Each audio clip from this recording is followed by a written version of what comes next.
마태복음 97번째 말씀, 고난의 목표는 회개입니다 라는 제목으로 함께 말씀 나누겠습니다. 유대 지도자들은 예수님을 따르는 이 무리들이 이제 폭동을 일으킬 것을 염려해서 그들을 자극하지 않는 방법으로 예수를 잡을 수 있는 방법을 고심하고 있었습니다. 그러던 어느 날 예수님의 제자 중 하나인 유다가 자기 발로 대제사장을 찾아왔습니다.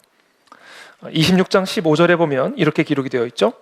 내가 예수를 너희에게 넘겨주리니 얼마나 주려느냐 하니 그들이 은 30을 달아주거늘 그가 그때부터 예수를 넘겨줄 기회를 찾더라. 도대체 왜 유다는 예수님을 달랑 은 30에 넘길 생각을 했을까? 먼저 가장 첫 번째로 우리가 의심할 수 있는 이유는 그의 탐욕 때문이죠. 내가 예수님을 너희에게 넘길 테니 너희는 나에게 얼마를 넘길 테냐? 라는 거래를 하게 됩니다.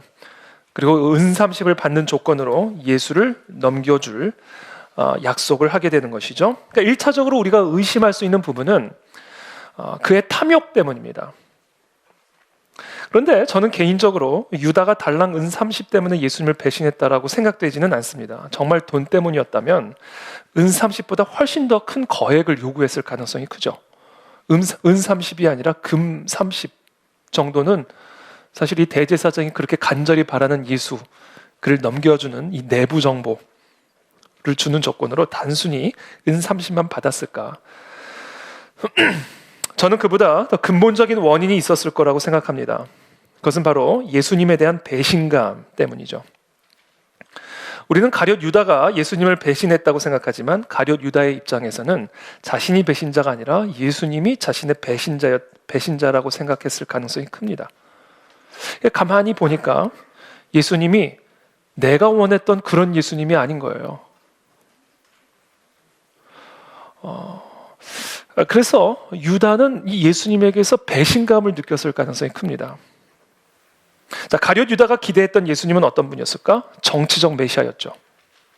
영광스러운 다윗 왕조를 회복하실 다윗의 후손, 정치적 메시아가 바로 가룟 유다가 기대했던 예수님이었습니다. 당시 유대인들 가운데에는 로마 세력을 팔레스타인에서 쫓아내기 위해 살인이나 폭행까지도 서슴지 않았던 과격파 민족주의자들이 있었습니다. 자, 이런 민족주의자들은 항상 이 단검 또는 시칼을 품고 다니는 자라는 의미에서 시카리의 의미, 시카리였어요. 시카리, 그 당 이름이 시칼을 품고 다니기 때문에, 또는 젤롯당, 열심당이라고 우리가 번역을 하죠. 그래서 시카리 또는 젤롯당이라고 불려질 만큼 아주 과격한 민족주의자들이 있었어요. 이 가룟 유다라고 그러잖아요. 이스케리오스, 그렇죠? 이스케리오스, 이게 가룟입니다. 여기서 이 시카리, 이게 이스케리옷의 의미다라고 해석을 하는 분들도 있습니다. 그래서 이 가룟 유다는 그래서 아주 이 과격한 민족주의자, 열심당원으로 생각되어지고 있죠. 근데 모든 유대인들이 이런 열심당원이 아니었을지라도 대부분의 유대인들은, 아니 모든 유대인들은 이 로마의 압제로부터 자신들을 구원해줄 정치적 메시아를 기다리고 있었던 것이 분명합니다. 여러분, 오병이어의 사건 기억하세요? 오병이어로 수천 명을 먹인 후에 사람들이 예수님을 막 따라다니기 시작합니다. 그때 예수님은 도망가시죠? 이렇게 요한은 기록합니다. 그들이 와서 자기를 억지로 붙들어 임금으로 삼으려는 줄을 아시고 다시 혼자 산으로 떠나가시니라. 여기서 말하는 임금은 메시아로서의 임금이 아니라 정치적 메시아로서의 임금을 의미하는 것이죠. 예수님이 승천하실 때 제자들이 마지막 순간까지 궁금했고 예수님으로부터 답을 얻고자 했던 것이 있어요. 이스라엘 나라를 회복하심이 이때니까. 도대체 언제 우리나라는 회복됩니까? 그러니까 예수님이 부활하시고 승천하신 그 순간까지 이 제자들의 마음 한켠에 해결되지 않고 해소되지 않고 있었던 숙제, 질문. 언제 이 나라는 회복됩니까? 당시 보편적인 유대인들의 정서를 감안했을 때 가룟 유다에게도 그런 기대감이 있었을 것이 분명합니다. 그런데 예수님께서 다른 길을 택하고 계시는 거예요. 십자가의 길. 유다가 생각했던 길과는 정반대의 길인 겁니다. 그래서 유다는 그 충성을 환멸로 바꾸기 시작했고 그리고 그의 환멸은 배신감과 증오로 변해서 결국 예수를 팔아 넘기는 데까지 이르렀을 수 있습니다. 저는 오늘 이 가룟 유다의 심리를 분석을 하는데 이 심리 분석이 너무 쉽더라고요. 제가 가룟 유다 같은가 봐요. 너무 상상이 되는 거예요. 이랬겠구나. 당연히 이랬지. 전혀 완전히 유다의 속에 들어갔다 나왔습니다. 또 다른 가능성이 있어요. 예수님의 그 어떤 그 길, 방향에 대하여 실망을 한 가룟 유다는 아마 예수님으로부터 배신감을 받았을 뿐 아니라 예수님을 한번 끝까지 코너로 몰아붙여서 예수님의 마음을 한번 좀 바꿔보려는 시도를 했을 가능성이 있습니다. 이래도 가만히 있을 겁니까? 라는 심산으로 끝까지 밀어붙여 보는 것이죠. 우리가 누군가를 나의 지도자로 인정하고 따라갈 때는요, 그 지도자가 나의 바램을 만족시켜 줄 것이라는 기대감을 갖기 마련이죠. 내 말을 들어줄 거라는 기대감입니다. 근데 가만히 보니까 어느 순간부터 내 말을 안 듣기 시작하는 거예요. 가만히 보니까 어느 순간부터 내가 기대했던 방향과는 다른 방향으로 가기 시작하는 거예요. 처음엔 내 스타일인 줄 알았는데 가만히 돌아가는 걸 보니까 내 스타일이 아닌 거예요. 그럼 어떤 생각이 들어요? 1차적으로 배신감이 들죠. 그리고는 그 다음에 그 사람을 바꿔보려는 노력을, 시도를 하게 되겠죠. 유다는 자신이 예수님을 이 정도로까지 한번 코너로 밀어붙이면 대제사장에게 팔아 넘기는, 이 정도로까지 코너에 밀어붙이면 예수님도 이제 자신의 생각을 좀 바꿔서 유다가 의도했던 대로 이제 자신의 칼을 끄집어내실 것이라고 기대했을 가능성이 있습니다. 그런데 예수님은 뭐라고 말씀하세요? 체포되시면서 네 칼 도로 집어넣어라. 내가 지금 하나님께 요청해서 12군단도 더 되는 천사를 내가 불러낼 수 없는 줄 아느냐? 들으라는 듯이. 내 길은 정해졌다. 내 방향은 정해졌다. 들으라고 하신 말씀 같아요. 자, 유다의 비극은 어디에 있었는가? 예수의 뜻을, 예수의 사명을 있는 그대로 받아들이기를 거부하고 자신이 원하는 예수로 바꿔보려고 했다라는 사실이 있습니다. 이 정도까지 밀어붙이면 예수님도 칼을 끄집어내실 거라고 생각했던 거예요. 근데 웬걸? 예수님은 흔들림이 없이 자신의 뜻대로 그대로 움직이기 시작하시는 걸 보기 시작한 거예요. 대제사장과 서기관들이 보낸 폭도들에게 무기력하게 체포되시더니 이제는 예수님의 신병이 대제사장의 손에서 빌라도의 손으로 넘어가고 있는 겁니다. 지금 그거를 보고 있는 거예요. 그게 오늘 본문의 시작입니다. 새벽에 모든 대제사장과 백성의 장로들이 예수를 죽이려고 함께 의논하고 결박하여 끌고 가서 총독 빌라도에게 넘겨주니라. 당시 유대인들에게는 사형 집행권이 없었습니다. 그러니까 예수님의 신병이 빌라도에게로 지금 넘어갔다라는 것은 이제는 돌이킬 수 없는 강을 넘어간 거예요. 다시는 회복할 수 없는 그 길을 넘어가 버린 겁니다. 그 순간 유다는 아마도 자신의 멘탈이 완전히 붕괴되는 경험을 했을 가능성이 큽니다. 내가 지금 무슨 짓을 한 거지? 진짜 잡혀가시네. 이제는 대제사장의 손에서 넘어가 이 사람을 죽일 수 있는, 예수를 죽일 수 있는 빌라도의 손으로 지금 넘어가네. 이제는 다시는 돌아올 수 없는 그 길을 그냥 넘어가 버리셨네. 내가 그 길에 쓰임을 받았네. 내가 지금 무슨 짓을 한 거지? 아마 패닉이 왔을 가능성이 커요. 저는 그것을 어디서 엿보게 되냐면 3절에서 엿봅니다. 그때 총독 빌라도에게 넘겨주니라. 그때 예수를 판 유다가 그의 정죄됨을 보고 스스로 뉘우쳐 그 은 30을 대제사장들과 장로들에게 도로 갖다 주며, 순식간에 마음이 바뀌잖아요. 순식간에. 그러니까 이거는요, 붕괴가 온 거예요. 붕괴. 이거 오랫동안 고민하고 고심하고 생각한 끝에 뉘우친 게 아니에요. 순간 멘탈이 붕괴된 겁니다. 유식한 말로 뭐가 왔다? 멘붕이 온 거예요. 멘붕이 온 겁니다. 지금 진짜 잡혀가시네. 나는 이 정도로까지 몰아붙이면 칼을 끄집어내실 줄 알았더니 칼을 도로 집어넣으라고 하시고는 그냥 가시네. 멘붕이 온 거예요. 가룟 유다는 예수님이 누군지를 알았잖아요. 메시아라는 걸 알았다고요. 죽은 사람이 일으키고 앉은 뱅이 일으키고 물 위를 거르는 걸 봤다고요. 근데 그 예수를 지금 팔아 넘겨버린, 그리고 이제는 돌아올 수 없는 그 강을 건너가 버린 겁니다. 그러니까 그냥 붕괴돼 버린 겁니다, 지금 멘탈이. 그러니까 지금 총독 빌라도에게 예수님의 신병이 넘겨지는 것을 보는 순간적으로 스스로 자신의 잘못을 뉘우친 거예요.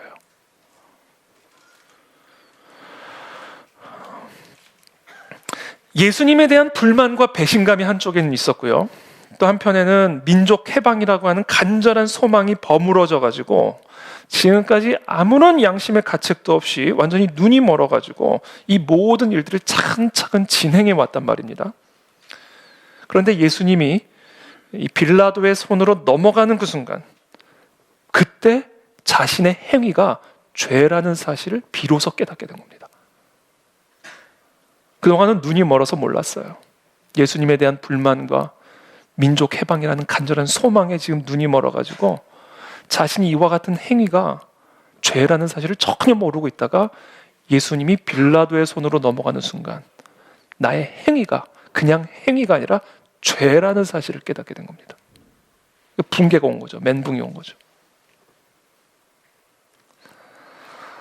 여러분, 죄의 가장 중요한 특징이 있습니다. 죄의 가장 중요한 특징은 죄에도 잠복기가 있다는 사실이에요. 죄를 죄로 인식하지 못하는 기간, 단계가 있습니다. 과정이 있어요. 죄 가운데 있는데 지금 내가 죄를 행하고 있는데 그것을 죄로 인식하지 못하는 잠복 기간이 있습니다.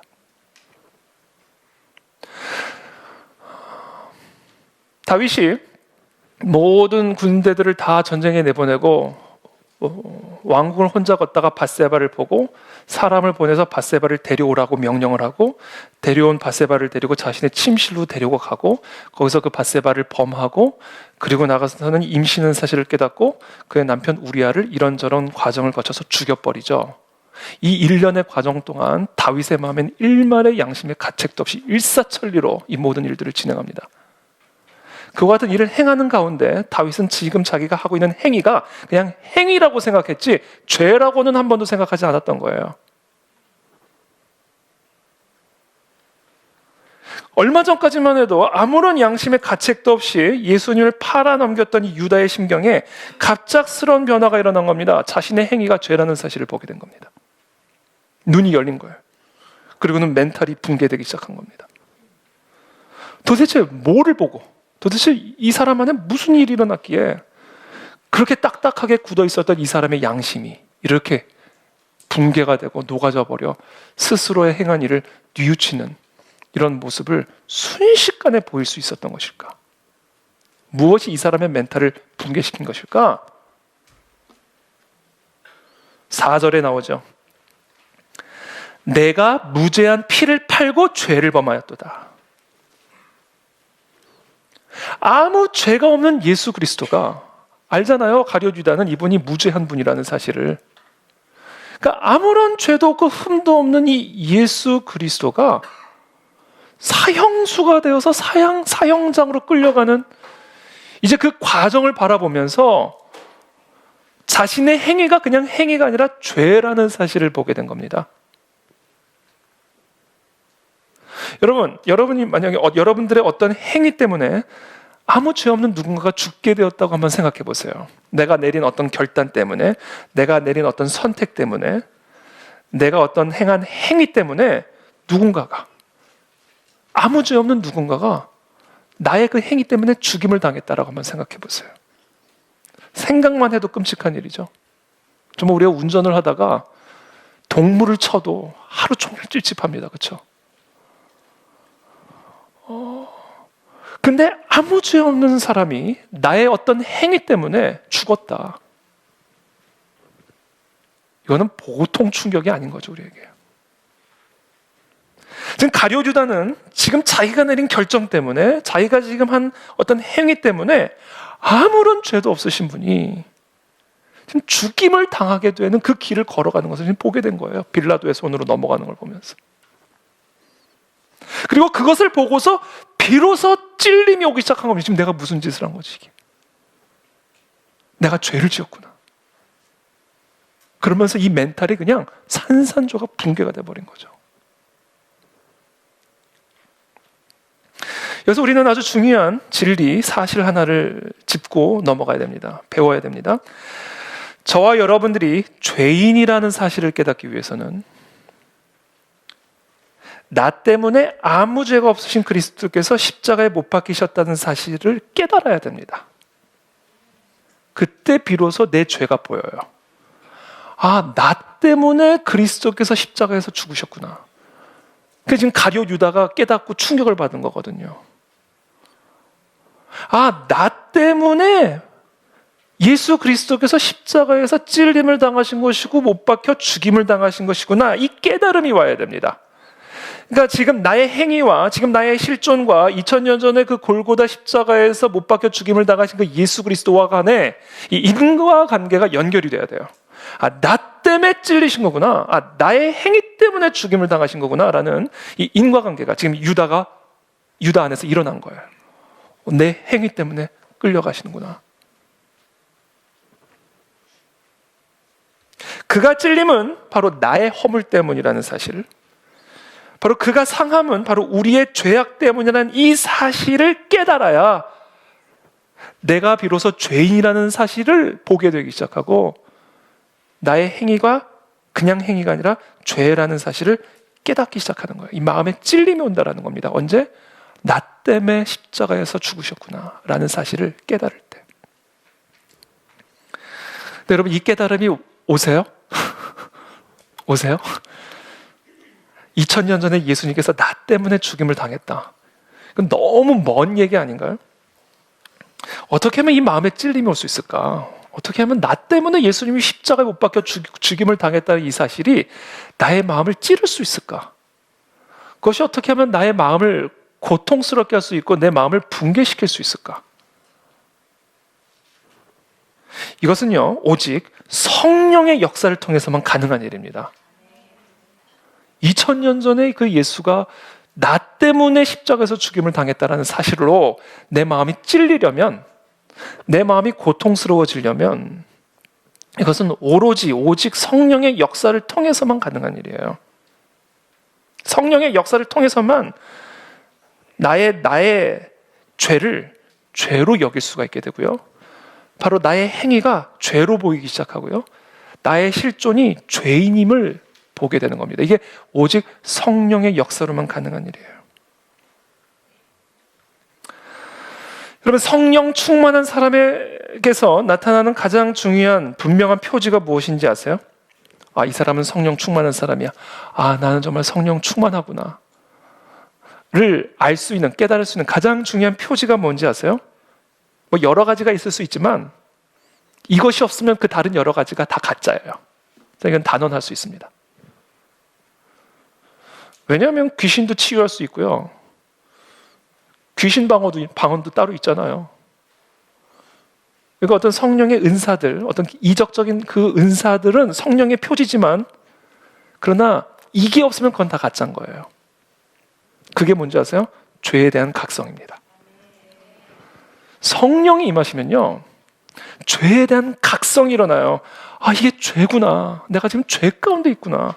아, 내가 죄인이구나. 라는 사실에 대한 각성이 일어납니다. 이게 성령의 가장 중요한 역사예요. 그래서 이와 같은 성령의 역사로 말미암아 자신의 죄에 대한 각성이 일어나게 되잖아요, 내 안에서. 그러면 이런 사람은 어떤 현상을 보이냐면, 나 같은 죄, 오늘 찬양대로 우리 혹시 어떻게 뭔가 나 같은 죄인을 살리신 그 하나님의 은혜에 감동을 하게 됩니다. 아니, 어떻게 나 같은 죄인을 살리셨지? 나 같은 죄인 때문에 예수님이 십자가에 못 박혀 죽임을 당하시고 나를 구원하셨구나 라는 사실에 감동을 받아서요, 그 은혜에 보답하는 삶을 살아갑니다. 그래서 그 사람의 삶은 보답하는 삶이 되는 거예요. 빚진 자의 삶이 되는 겁니다. 이게 성령 충만한 사람에게서 나오는 가장 중요한 표지예요. 그런데 그런 역사를 일으키기 위해서 성령께서 사용하시는 도구가 있습니다. 우리 안에서 바로 이와 같은 역사, 마음의 찔림, 죄에 대한 각성을 일으키기 위해서 성령께서 사용하시는 아주 중요한 도구가 있는데 그 도구가 뭐냐면 바로 하나님의 말씀입니다. 하나님의 말씀은요, 살아있어요. 이 말씀은요, 그냥 활자체가 아니에요. 살아있는 활력체입니다. 살아있다고, 이 말씀은. 그래서 이 성령 하나님께서는 이 말씀을 통해서 좌우에 날선 그 어떤 검보다도 예리한 그 말씀의 검으로 우리의 혼과 영과 관절과 골수까지 스며들어가는 이 죄를 드러내셔요. 내 관절과 골수 속에 뭐가 들어가 있는지 우리가 어떻게 합니까? 여러분, 관절 안에 뭐가 들어가 있는지 막 느껴지세요? 근데 그 속에까지 스며들어가 있는 모든 죄들을 드러내셔서 내가 죄인이구나, 내 세포 하나하나가 다 죄구나, 내 실존 자체가 죄인이구나라는 사실에 대한 자각이 각성이 일어난다는 것이죠. 이게 성령의 역사가 우리에게 보여주는 표지입니다.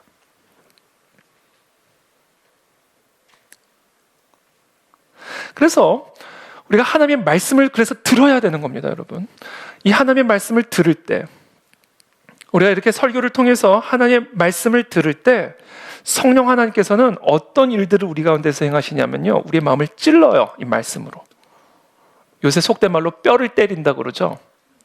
제가 오늘 자꾸 속된 말을 써서 죄송합니다. 멘붕이 나오질 않나, 뼈를 때리지를 않나. 이 뼈를 때린다고 그러잖아요. 이게 하나님의 말씀이 살아있어가지고 확 비수처럼 꽃 날라와가지고 내 심령을 확 찔러버리는 거죠.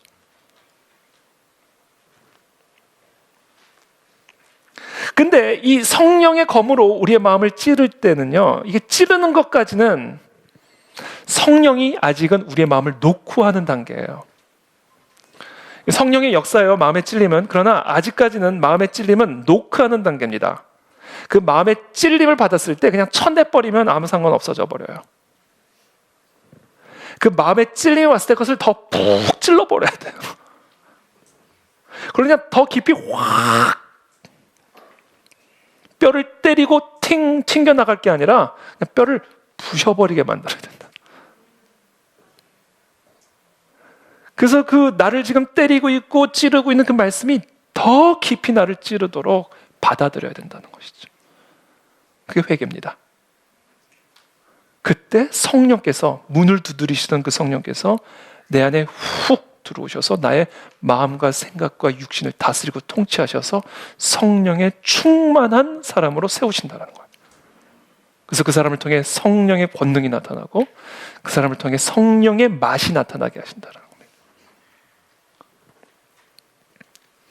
그 사건을 사도행전 2장이 우리에게 보여주고 있습니다. 우리 한번 사도행전 2장 한번 다 같이 한번 펴보시겠어요?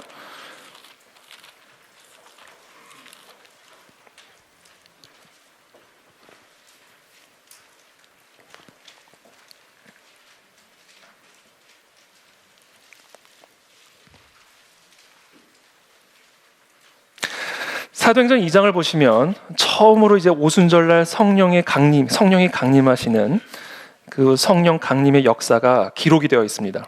그래서 오순절날이 이르렀을 때 호련히 하늘로부터 급하고 강한 바람 같은 소리가 임하면서 각 사람의 머리 위에 임하게 되는 것을 보게 되고요. 그래서 그 모든 사람들이 성령의 충만함을 받게 되는 것을 보게 되죠. 아주 신비로운 영적 현상들이 나타나는 순간 많은 사람들이 그 영적 현상을 이해하지 못하던 사람들이 너무 신기하고 너무 특이하니까 그 사람이 이해할 수 있는 수준에서 판단합니다. 술 취했구나. 조롱을 하기 시작하죠. 자, 그런 조롱이 있자 이 영적 현상을 설명해 주시기 위해서 사도 베드로가 자리에서 일어섭니다. 그리고 지금 이와 같은 성령의 강림의 역사가 바로 요엘 선지자를 통해서 예언된 그 구약의 예언의 성취임을 설명을 해주시죠. 그것이 사도행전 2장 14절부터 35절까지의 내용이에요. 그러면서 이제 이것이 바로 구약 예언의 성취로 이와 같은 성령의 충만함이 우리 가운데 임하였으니 이제 너희도 이 성령 충만을 받아야 된다. 우리 모두가 예수 그리스도의 영으로 충만함을 받아야 된다 라는 사실을 강조하기 위해서 36절부터 사도 베드로가 설교를 이어갑니다. 그런즉 이스라엘 온 집은 확실히 알지니, 그러면서 이렇게 말씀해요. 뭐를 확실히 알아야 되냐면, 너희가 십자가에 못 박은 이 예수를 하나님이 주와 그리스도가 되게 하셨느니라 하니라. 그들이 이 말을 듣고 마음에 찔렸다. 그리고는 회개하라. 그리고 성령을 선물로 받아라. 라고 사도 베드로가 지금 설교하고 있는 것이죠. 그러니까 성령께서 하나님의 말씀을 도구로 삼아 우리의 마음을 찌를 때 그것이 결국은 우리로 하여금 성령 충만한 상태로 나아가게 하기 위한 과정이다라는 사실을 우리가 배우게 됩니다.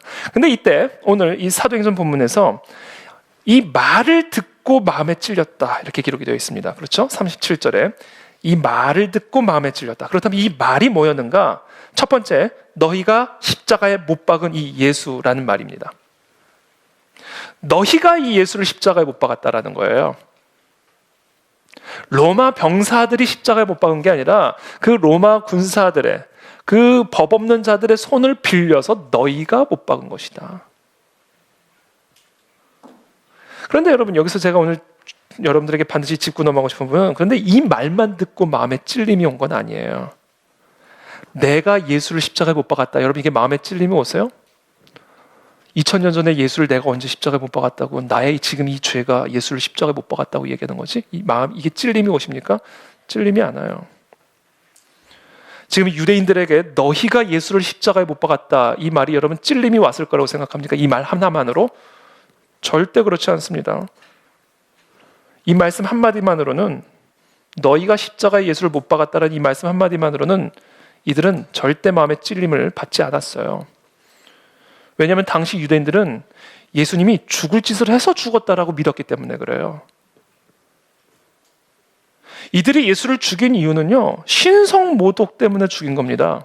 우리가 얼마 전에 나눴잖아요. 너가 정말 하나님의 아들 그리스도냐? 네가 말했도다. 그래서 대제사장이 옷을 찢잖아요. 침을 뱉잖아요. 네가 신성모독을 했도다. 이런 사람은 사형에 처해야 마땅하다. 그러니까 당시 유대인들은요, 예수님이 십자가에 못 박혀 죽임을 당하신 것에 대해서 일말의 양심의 가책도 없었고요, 당연한 일이다라고 생각했던 사람들이에요. 그러니까 너희가 십자가에 못 박았다라는 이 말은요, 전혀 이들에게 찔림이 되지 않는 말입니다. 왜? 죽을 짓을 해서 죽인 거니까.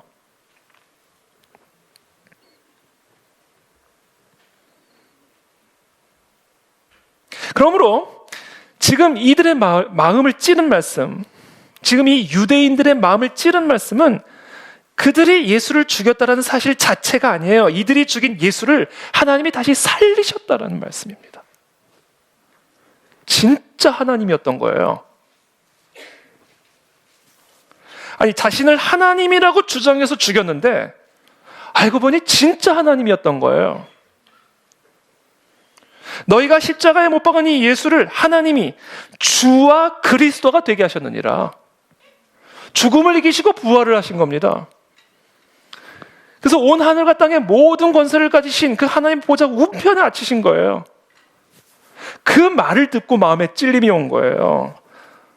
사람인 주제에 하나님이라고 주장을 해서 죽였는데 알고 봤더니 진짜 하나님이었던 겁니다. 그것을 부활을 통해서 입증하신 거예요. 여러분, 부활은 스토리가 아니에요. 역사적 팩트예요. 그거를 본 겁니다, 유대인들이.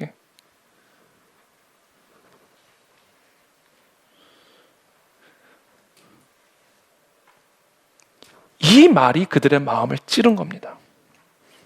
단순히 예수를 죽였기 때문에 마음의 찔림을 당한 게 아니에요. 죽어 마땅한 존재인 줄 알고 죽였는데 알고 봤더니 진짜 하나님이더라. 우리의 그리스도로 삼으셨더라.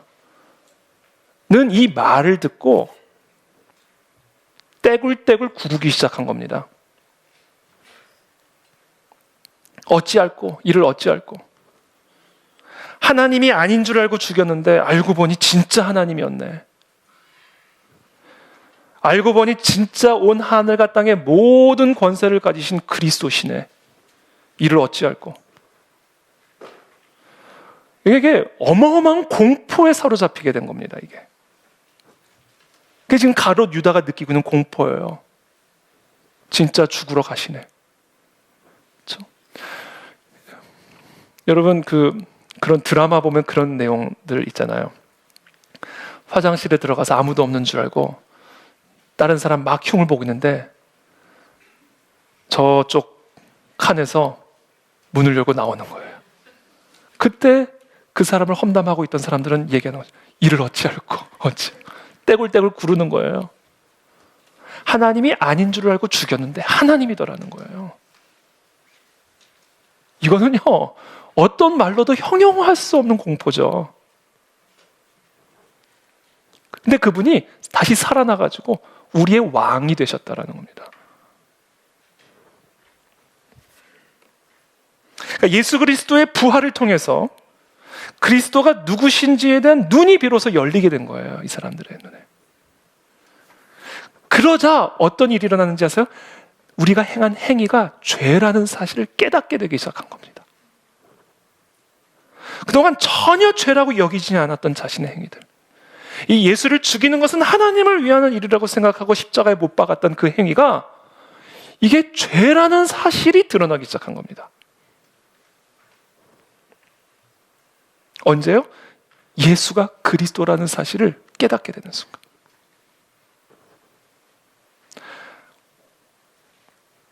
그때부터 나의 행위가 나를 찌르기 시작하는 거예요. 내가 내 삶의 주인 노릇하고 있었는데 그리스도가 나의 주인이라는 사실을 깨닫게 되는 순간, 내가 모든 것을 컨트롤할 수 있고 내가 모든 것을 좌지우지할 수 있는, 내가 내 삶의 주인이라고 생각했던 내가 어느 순간 온 하늘과 땅의 모든 권세를 가지신 그 예수 그리스도가 나의 주인이라는 사실을 보게 되는 순간, 그동안 내가 주인 행세했던 그 모든 행위들이, 전혀 죄로 여기지 않았던 그 행위들이 막 나를 찌르기 시작하는 거예요. 내가 내 삶의 왕인 줄 알았는데, 그래서 내 마음대로, 그래서 내 뜻대로 살 수 있다고 생각했는데, 알고 봤더니 내 모든 마음과 행위를 감찰하고 지켜보고 계셨던 왕이 계셨던 거예요. 그래서 갑자기 얼굴이 빨개지기 시작하는 겁니다. 그동안 정말 다 보고 계셨던 거야? 이렇게 되는 거예요. 그분이 정말 다 알고 계셨던 거야? 이렇게 되는 거예요. 다윗이 밧세바를 범했을 때 전혀 죄를 의식하지 못하고 하루하루를 살아가고 있던 어느 날 하나님이 나단 선지자를 보내시죠. 그때 하나님이 나단 선지자를 통해서 뭐라고 말씀하세요? 어찌하여 네가 나 보기에 악을 행하였느냐. 여러분, 왕실은요, 지금도 마찬가지지만 보안이 경호가 철저합니다. 담벼락이 몇 개인지는 모르죠.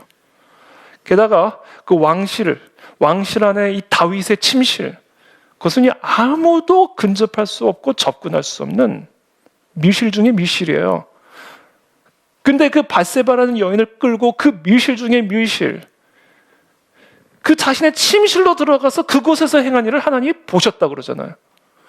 그 순간 이제 얼굴이 빨개지는 거죠. 멘탈이 뭐가 된다? 붕괴되기 시작하는 거예요. 다 보고 계셨어.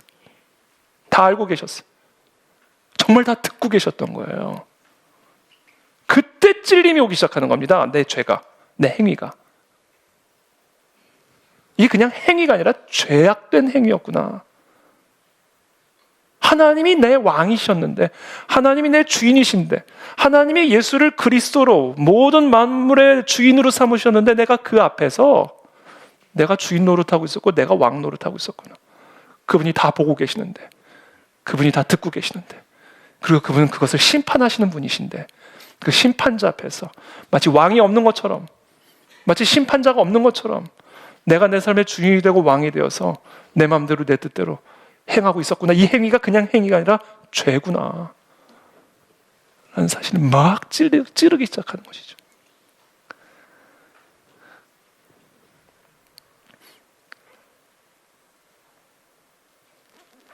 저는 이와 같은 찔림이 오늘 이 아침에 우리 가운데 있게 되기를 축복합니다. 하나님의 임재, 하나님의 왕 되심, 예수가 그리스도 되심을 우리가 경험할 때, 그때 비로소 우리는 우리의 죄악됨을, 우리의 죄됨을 경험하게 되는 것이죠. 그래서 오늘 이 아침에 성령께서는 오늘 이 말씀을 통해서 여러분들의 마음을 찌르고 계실지 모르겠어요. 우리의 뼈를 지금 때리고 계실지 모르겠습니다. 그 메시지는 이거야. 아무개야, 내가 너의 왕이야. 지금 이 메시지를 주고 계신 겁니다. 내가 너의 주인이야. 그러니까 그 왕의 자리에서 내려와. 그 왕의 보좌 내 자리야. 내려와. 네 발에서 신을 벗어. 이게 지금 이 찔림 안에 담겨져 있는 성령의 메시지입니다.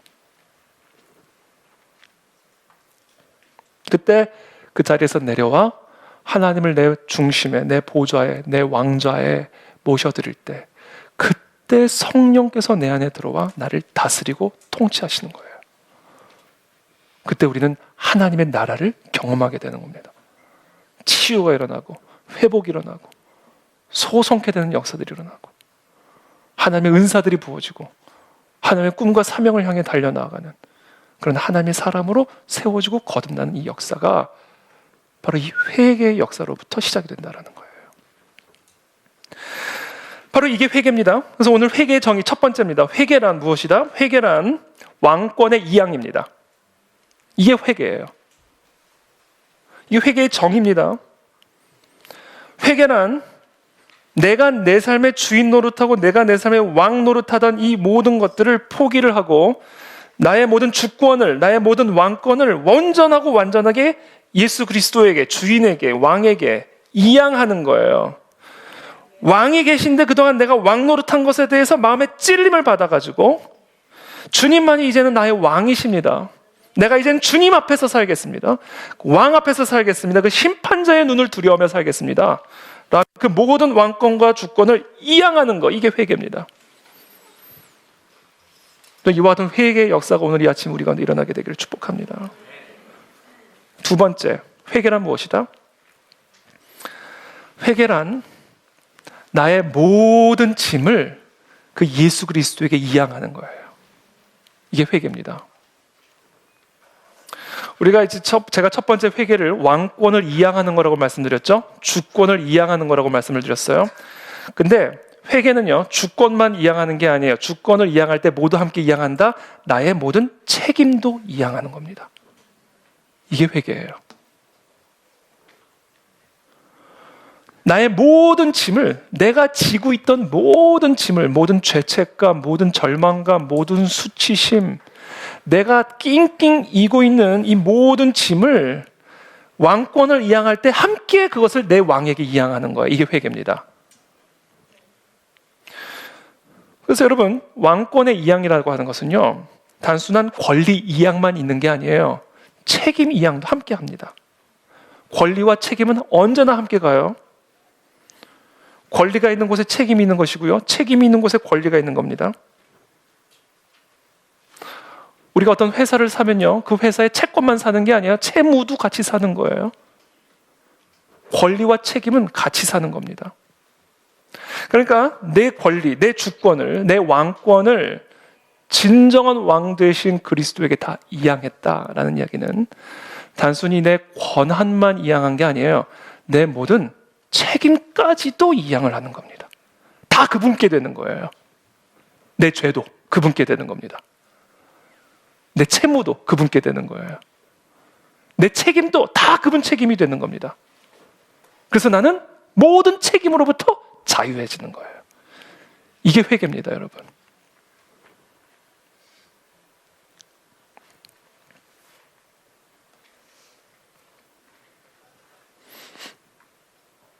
내가 내 삶을 책임질 필요가 없어져요.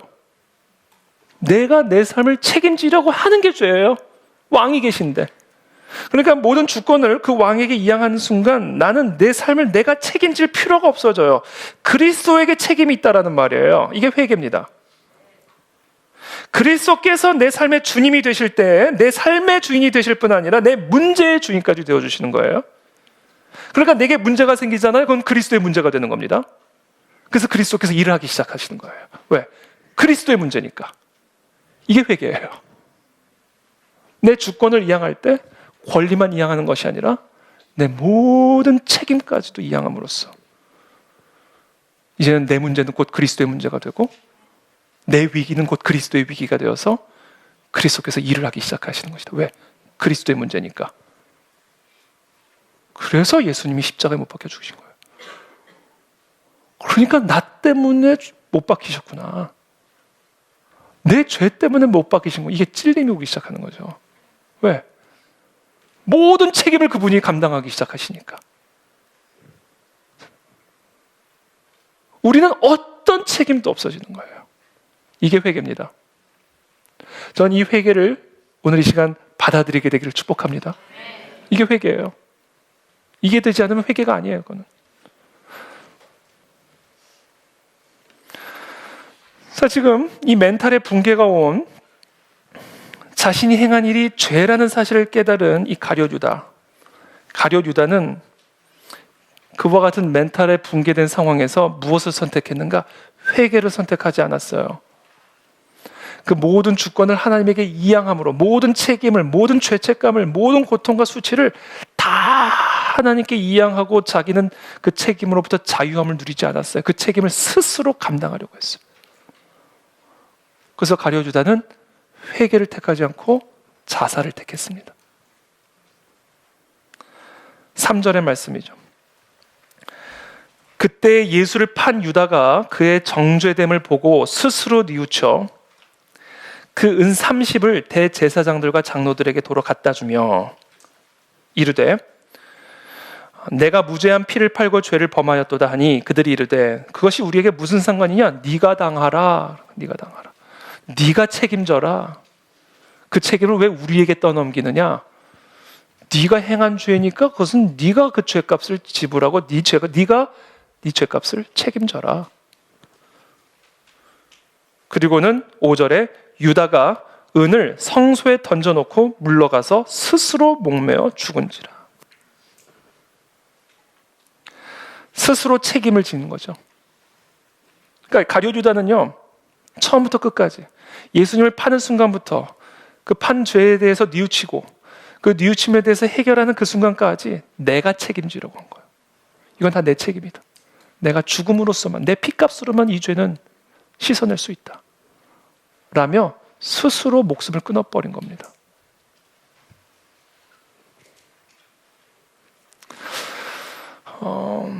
여기서 몇 가지 좀 제가 좀 묵상하고 좀 짚고 넘어가고 싶은 부분이 있는데요.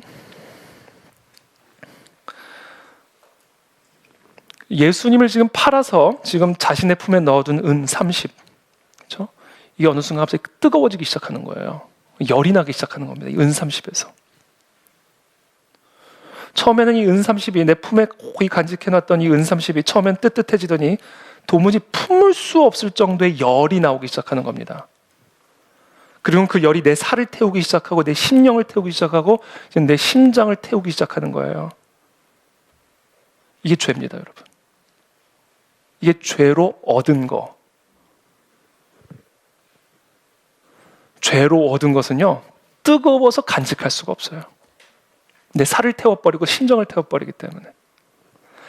다윗이 밧세바를 통해서 갖게 된 그 자식이 죽게 될 거라고는 아마 상상하지도 못하고 밧세바를 범했을 겁니다. 사울이 자신의 왕권을 빼앗길 거라고는 아마 상상도 하지 못하고 그 아말렉과의 전투에서 얻은 전리품들을 고이 보관하고 간직하고 있었을 거예요. 사람들은요, 대부분 금지된 것을 소유하게 되면 행복해질 거라고 생각해요. 이게 선악과 이야기잖아요. 먹으면 죽는다. 근데 그걸 먹어야 살 것 같은 느낌이 드는 거예요. 여러분, 죄의 싹은 뭐예요? 사망입니다. 꼭 기억하셔야 돼요. 죄의 열매는 사망이에요. 죄로 얻은 것은 결국 우리를 사망으로 이끌어갑니다. 그래서 모든 죄는 탄식으로 끝나요. 그것이 아무리 보기에 좋고 먹음직스럽다 할지라도 그것을 먹는 순간 죽음의 길로 가는 겁니다. 그래서 모든 죄는 그것이 순간 얼마나 달콤하든지 그 순간 얼마나 기쁘든지 결국 그 죄는 탄식으로 끝나요. 사망으로 끝나고 고통으로 끝납니다. 그래서 결국에는요, 그 죄로 얻은 것들에 대해서 미워하게 됩니다. 저는 이 가룟 유다가 이 은 30을 보면서 너무 저주스럽게 느꼈을 것 같아요.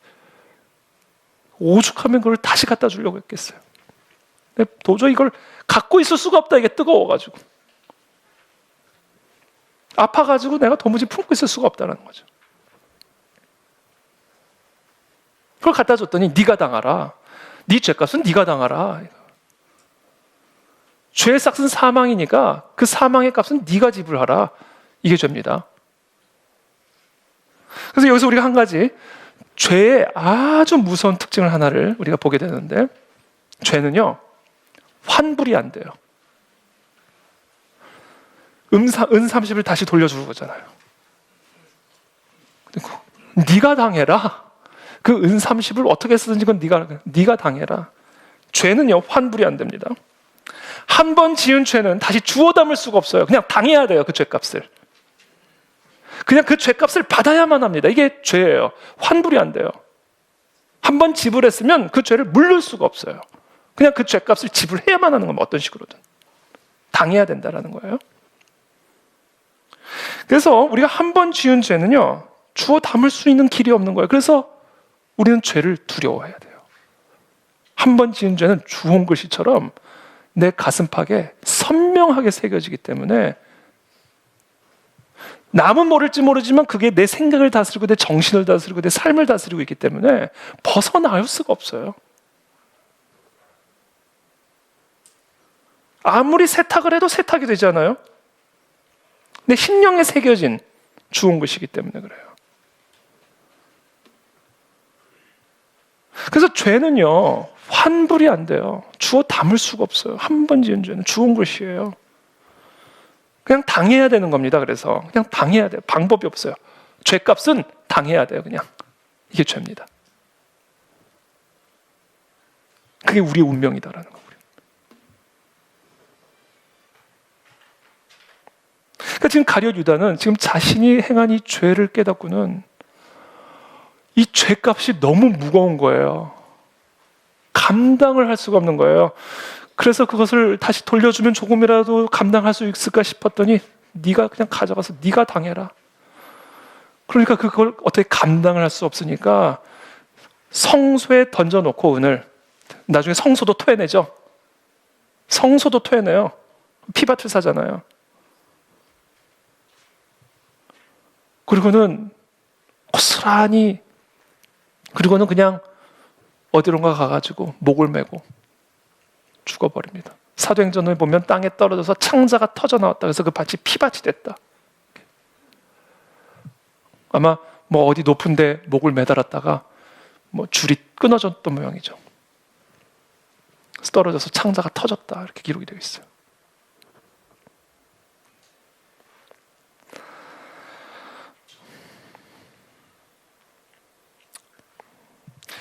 우리에게는요 두 길이 있습니다. 앞에 하나는 우리의 모든 죄를, 우리의 모든 책임을 전부 다 우리를 위해서 십자가에 대신 못 박혀 죽임을 당하신 그리스도께 이양하는 일입니다.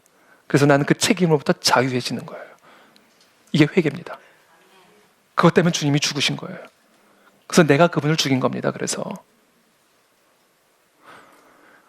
그 회개의 길, 그 생명의 길이 있고요. 또 다른 길이 있어요. 내가 책임지는 겁니다. 이 길은 사망의 길이에요. 내가 내 죄값을 담당한다? 사망입니다. 사망. 내 피로 밖에는 그것을 감당할 수가 없는 거예요. 우리가 살다 보면 이 가룟 유다와 같은 이 나의 끝을 경험하는 순간이 있습니다. 가룟 유다는 지금 자기 의의 끝을 경험하고 있는 거예요. 자기 도덕성의 끝을 지금 경험하고 있는 겁니다. 하나님의 아들을 돈 받고 팔아버렸으니 지금 가룟 유다는 자신의 의의 끝을 지금 체험하고 있는 것이고, 소망의 끝, 하나님의 아들을 죽였으니 무슨 소망이 있어요? 죽는 것밖에 남아있는 게 없죠. 지금 가룟 유다는 자기 의의 끝, 소망의 끝, 능력의 끝, 뭘 할 수 있습니까? 지금 가룟 유다가 지혜의 끝, 생명의 끝을 지금 경험하고 있는 거예요. 그러니까 우리가 우리의 삶을 사다 보면 도무지 탈출구가 보이지 않는 그런 끝을 경험하는 순간이 있죠. 이것을 바꿔 표현하면 극도의 절망, 끝, 낭떠러지와 같은 끝, 내 지혜의 낭떠러지, 내 의로움의 낭떠러지, 이 끝을 경험하는 때가 있습니다. 정말 차라리 죽는 게 편안하겠다라는 마음이 들 만큼 정말 우리의 삶의 끝을 경험하는 때가 있다라는 것이죠. 극도의 수치심, 그렇죠? 그러니까 우리가 이 다양한 이유와 사연으로 어떤 분들은 가정의 문제일 수도 있고요, 어떤 분들은 사업의 문제일 수도 있고요, 어떤 분들은 재정의 문제일 수도 있고요, 어떤 분들은 건강의 문제일 수도 있고요. 그것이 어떤 이유든 다양한 이유와 사연으로 우리가 우리의 삶의 끝을 경험하는 때가 있습니다. 자, 그와 같은 끝에서 우리는 무엇을 선택해야 할 것인가? 둘 중에 하나밖에 없다니까요. 가룟 유다는 스스로 책임을 지기로 하고 그 끝에서 자기가 할 수 있는 일은 다 전부가 뭐예요? 그 끝에서 자기가 할 수 있는 일이 뭐예요? 떨어지는 것밖에 없어요. 그게 그 사람이 할 수 있는 일의 전부죠. 끝에서 뭘 합니까, 사람이? 그러니까 떨어진 거예요. 또 다른 길이 있다. 뭐다? 그 끝에서 예수 그리스도께로 갈아타는 겁니다. 이 나의 끝에서 예수 그리스도께로 갈아타는 거, 이게 회개예요. 그래야 살 수 있습니다, 여러분. 안 그러면 다 죽어요. 피 바칩니다. 그래서 저는 오늘 이 시간 저와 여러분들 모두가 한 사람도 빠짐없이 이 자리에서 나로부터 벗어나 예수 그리스도께로 갈아타는 은혜가 있게 되기를 축복합니다. 이것만이 우리가 살 수 있는 길이에요. 그것 때문에 죽으신 거예요. 그래서 내가 죽인 거예요. 그래서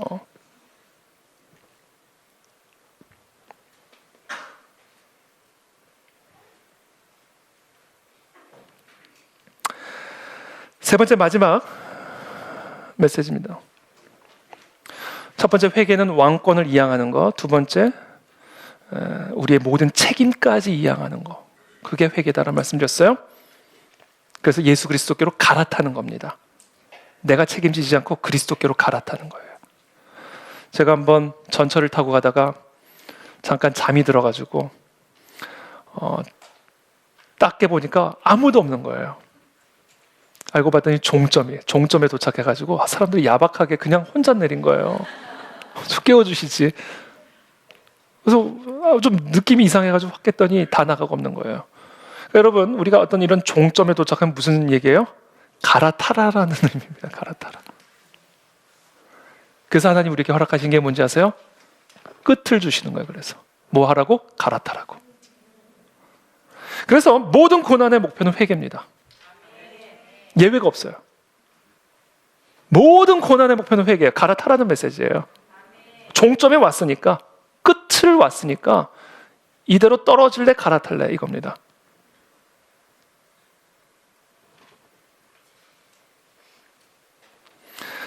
하나님께서 우리에게 고난을 주시는 이유, 환난을 주시는 이유, 나의 끝을 경험하게 하시는 이유는 그리스도께로 갈아타게 만들어 모든 책임을 그리스도께 이양하고 그리스도가 주시는 생명과 능력과 평안과 위로와 승리를 누리게 하시기 위함이다.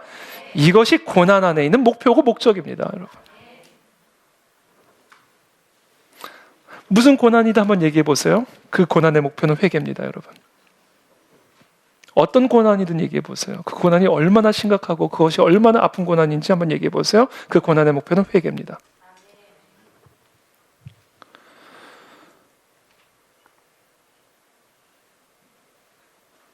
역대하 33장을 보면 므낫세 이야기가 나오는데요. 33장 12절부터 보면 이런 말씀이 있습니다. 역대하 33장 10절부터 보면 이 므낫세에 대한 이야기예요. 33장 10절입니다. 역대하. 여호와께서 므낫세와 그의 백성에게 이르셨으나 그들이 듣지 아니하므로 듣지를 않는 거예요. 자기가 왕인 거죠. 왕이 말씀하시는데 므낫세는 내가 왕이다 이러고 있는 거예요. 이 므낫세 왕이 그래서 하나님의 말씀을 듣고도 진짜 왕의 말을 듣지 아니하므로 여호와께서 11절에 아수르 왕의 군대 지휘관들이 와서 치게 하시매 그들이 므낫세를 사로잡고 쇠사슬로 결박하여 바벨론으로 끌고 간지라. 이 왕의 왕관을 벗겨버리고 쇠사슬로 결박을 해가지고 므낫세를 바벨론으로 끌고 가버립니다. 누가요? 하나님께서. 왜요? 듣지 않으니까. 아수르 왕을 보내셔서 치신 거예요. 12절에 그가 환난을 당하여, 이거 얼마나 수치입니까? 그가 이 환난을 당하여 그의 하나님 여호와께 간구하고 그의 조상들의 하나님 앞에 크게 겸손하여, 이게 고난의 목표예요. 하나님의 얼굴을 구하게 하는 겁니다. 진짜 왕은 하나님이라는 사실을 깨닫게 하시는 거예요. 그래서 하나님은 므낫세에게 아수르 왕을 통해서 므낫세를 치시고 므낫세에게 환난을 당하게 하심으로 그 왕의 자리에서 내려와 여호와 하나님을 자신의 왕의 보좌에 앉혀드리고 그때 기도하였으므로 13절에 하나님이 그의 기도를 받으시며 그의 간구를 들으시사 그가 예루살렘에 돌아와서 다시 왕위에 앉게 하심에 므낫세가 그제서야 여호와께서 하나님이신 줄을, 나의 왕이신 줄을 알았더라. 이게 고난의 목표예요. 자기가 왕 노릇하고 있는 사람을 쳐서 하나님이 진짜 왕이라는 사실을 깨닫게 하시고 그래서 하나님의 얼굴만을 구하게 하심으로 다시 예루살렘으로 돌아와 왕위에 앉히시는 겁니다. 하나님의 하나님 되심을 알게 하는 것이죠. 그래서 모든 권리를, 왕권을 이양할 뿐만 아니라 자신의 모든 죄값, 모든 수치, 모든 절망과 고통과 아픔과 문제를 다 왕이신 여호와께 이양함으로 우리를 회복하시고 치유하시고 고치시는 이 하나님의 손길이 바로 모든 고난의 목표예요. 목표.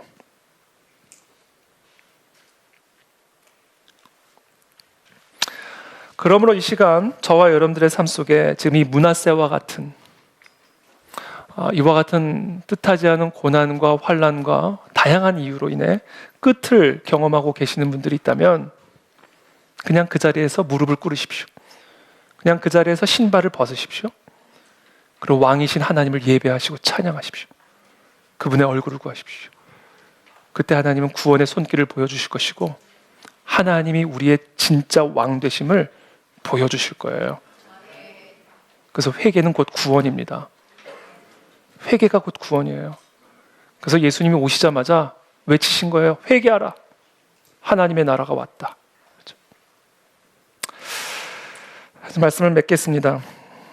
요사이 우리 온 사회가 역병으로 두려움에 사로잡혀 있고 여러 가지 환난과 국가적인, 민족적인, 나라적인 환난을 경험하고 있는데 여러분 개인의 고난뿐 아니라 국가적인, 민족적인, 세계적인 이 모든 고난과 환난의 목표 역시 단 하나입니다.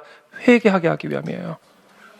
그러니까 지금 이 땅을 덮고 있는 이 모든 역병 안에 담겨져 있는 하나님의 음성을 들어야 됩니다. 피하라가 아니에요. 회개하라예요. 회개하라는 거예요. 회개. 그럼에도 불구하고 회개하지 않으면 어떻게 될까? 하나님이 이렇게 우리를 치시는데도 회개하지 않으면 우리는 어떻게 되는 것일까? 이사야서가 예언해 줍니다. 이사야서 22장의 말씀이에요. 22장 12절부터의 말씀입니다.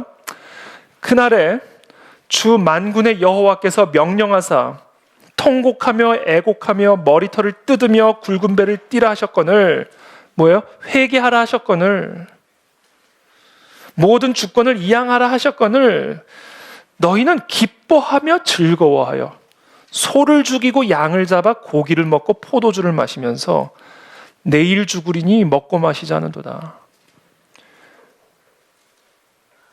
회개하라고 하셨더니 먹고 마시자. 회개하라고 고난을 주시고 환난을 주셨더니 그냥 먹다 죽자, 마시다 죽자. 만군의 여호와께서 친히 내 귀에 들려 이르시되 진실로 이 죄악은 너희가 죽기까지 용서하지 못하리라 하셨느니라. 주 만군의 여호와의 말씀이니라. 여러분 하나님이 치시는 단 하나의 목표는 하나님을 예배하고 섬기고 하나님을 왕으로 모시라는 메시지입니다. 근데 그렇게 침을 당하면서도 먹다가 죽겠다, 마시다 죽겠다, 전혀 그 고난 안에 환난 안에 담겨져 있는 그 하나님의 외침을 듣지 못하고 여전히 유다처럼 내가 내 삶의 왕이 되어서 주인이 되어서 주인 노릇을 하고 있으면요 죽을 수밖에 없는 거예요. 그 사람의 결론은 하나님이다. 사망이에요. 지옥이에요. 그러니까 우리가 어렸을 때부터 우리 부모님으로부터, 우리 선생님으로부터 우리 마음에 새겨진 명언이 하나 있잖아요. 좋게 말할 때 들어라. 그건 명언이에요. 뼈에 새겨야 될 명언입니다. 좋게 살살 다룰 때 말을 들어라. 바로 보세요. 바로 나일강이 피로 물들었을 때 회개했어야죠. 근데 계속해서 강팍해지잖아요. 그러니까 자기 아들의 피로 애굽 땅 전역이 피에 물들어 버리잖아요. 아니, 나일강이 피로 물들었을 때 회개했어야죠. 자기 아들을 잃고서야 회개를 하잖아요. 그렇게까지 간다니까요. 근데 그래도 회개를 안 했어요. 또 보내잖아요, 애굽 군대를. 그러니까 결국 다 몰살당했잖아요. 회개하지 않는 영혼은 가룟 유다의 운명이 되는 거예요. 그래서 우리는 지금 우리가 처한 개인적인 위기, 개인적인 고난, 또 국가적인 이와 같은 위기, 또 국제적인 이런 위기 속에서 우리는 하나님의 외침을 들어야 됩니다. 회개하라, 회개하라, 회개하라. 왕의 자리에서 내려와라. 그러므로 우리는 이런 때에 더 함께 금식하며 말씀을 읽으며 내 왕의 자리에서 내려와 하나님만이 나의 왕이십니다. 홀로 영광 받아주시고 우리의 모든 예배를 받아 주시옵소서 라고 힘을 모아야 될 때다. 그래서 오늘 마지막으로 역대하 7장 13절 14절의 말씀을 읽고 오늘 말씀을 마치겠습니다. 혹 내가 하늘을 닫고 비를 내리지 아니하거나 혹 메뚜기들에게 토산을 먹게 하거나 혹 전염병이 내 백성 가운데 유행하게 할 때에, 그런 환난의 때에 내 이름으로 일컫는 내 백성이 그들의 악한 길에서 떠나 그들의 왕좌에서 떠나 내려와 주인의 자리에서 내려와 스스로 낮추고 하나님만을 자신의 왕으로 섬기며 모든 왕권과 주권을 이양하여 기도하며 하나님의 얼굴을 찾으면, 그러면 내가 하늘에서 듣고 그들의 죄를 사하고 그들의 땅을 고치리라. 이것이 오늘 우리에게 주시는 하나님의 말씀입니다. 이 말씀을 붙들고 함께 회개하며 기도하며 나가기를 원합니다. 함께 기도하겠습니다.